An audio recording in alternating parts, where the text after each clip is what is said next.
Corona महामारी को रोकने के लिए बनाई गई एस्ट्राजेनेका वैक्सीन काफी समय से विवादों में है। इस वैक्सीन के साइड इफेक्ट्स की चर्चा के बीच पिछले दिनों कंपनी ने कोर्ट में साइड इफेक्ट्स की बात को कबूला।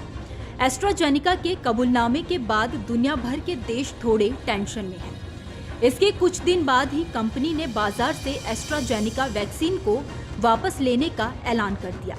कंपनी का कहना है कि वह व्यावसायिक कारणों से इस टीके को बाजार से हटा रही है। एस्ट्राजेनेका का कहना है कि बाजार में अब कोरोना वायरस के कई अपडेटेड टीके उपलब्ध हैं। ऐसे में वह अब वैक्सीन को बाजार से वापस ले रही है।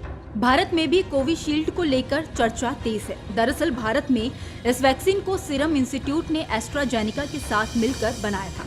जारी विवाद के बीच देश के कुछ डॉक्टर्स ने कोरोना वैक्सीन को लेकर सरकार से गुहार लगाई है, जिसमें डॉक्टर्स के एक ग्रुप ने सरकार से सभी कोरोना वैक्सीन की जांच करने की मांग की है।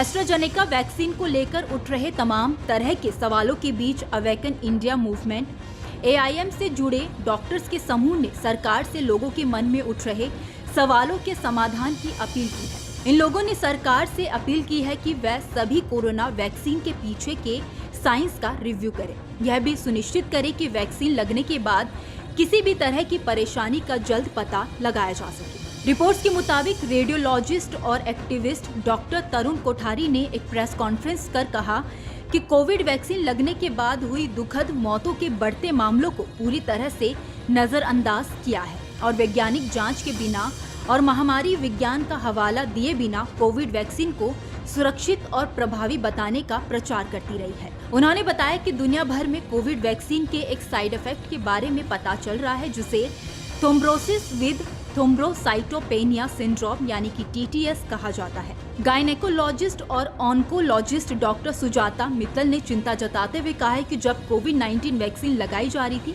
तब बहुत से लोगों को इस बात की जानकारी नहीं थी कि यह फेज 3 ट्रायल पूरे हुए बिना किया जा रहा है। उन्होंने बताया कि वैक्सीन बनाने वाली कंपनियों के पास संभावित अल्पकालिक या दीर्घकालिक दुष्प्रभावों या मृत्यु के बारे में पूरी जानकारी और डेटा न होने के बावजूद कोविड-19 वैक्सीन देना शुरू कर दिया गया था। कोविड वैक्सीन से साइड इफेक्ट का दावा करने वालों और उनके परिवारों को मुआवजा देने की भी मांग की गई है। डॉक्टर्स ने वैक्सीन से पीड़ित लोगों और उनके परिवारों को न्याय देने के लिए फास्ट ट्रैक कोर्ट और वैक्सीन कोर्ट स्थापित करने का आग्रह किया है। वहीं AIM का दावा है कि वो 2021 से भारत में कोविड वैक्सीन से होने वाली मौतों की डिटेल्स जुटाकर देश के अलग अलग उच्च अधिकारियों के साथ साझा कर रहा है।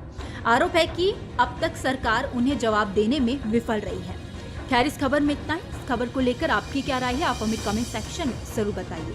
वीडियो अगर पसंद आया हो तो